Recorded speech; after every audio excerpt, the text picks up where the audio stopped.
when I was 6 months old. We're in some little town, small hotel, and I fell down a full flight of stairs at to the bottom. They come running up. I sat up and just shook my head and shook it off and didn't cry. So they knew I wasn't hurt.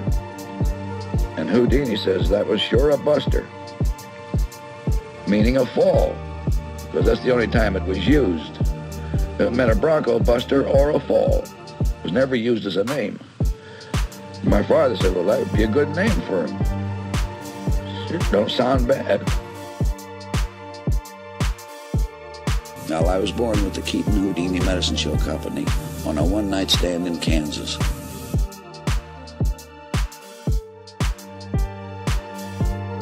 This is a shock to anybody that's in the motion picture business today.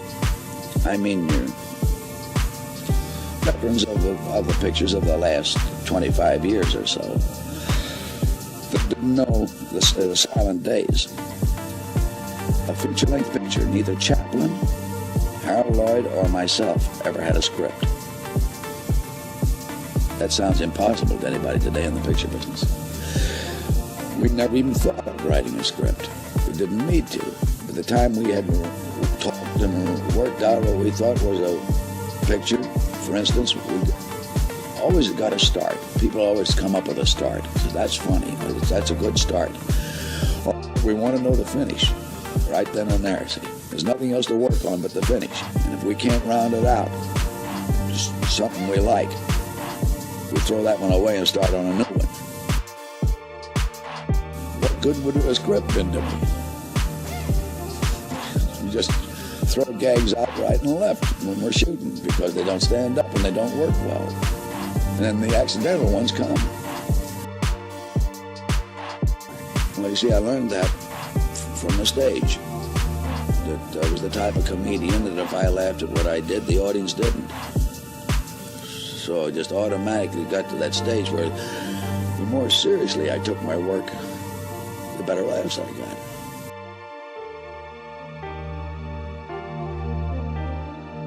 Well, my old man was an eccentric comic, and as soon as I could take care of myself at all on my feet, he had slap shoes on me and big baggy pants, and then just start doing gags with me, and especially kicking me clean across the stage or take me by the back of the neck and throw me.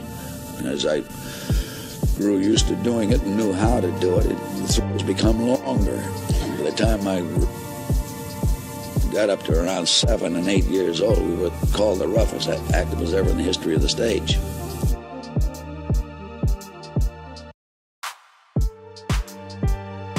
Well, as a rule, about 50% you have in your mind before you start the picture, and the rest you develop as you're making it. That's right, we eliminated subtitles just as fast as we could if we could possibly tell it in action. Well, when we found a finish, how to round that out, we never worked on the middle. We always figured the middle would take care of itself. Well, I had a similar hat on the stage before I went into pictures. I went into pictures when I was 21 years old. That's in the spring of 1917.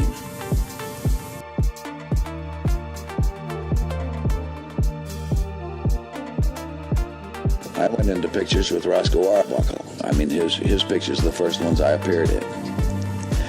And I'd only been with him a short time, and he says, here's something you want to bear in mind, that the average mind of the motion picture audience is 12 years old.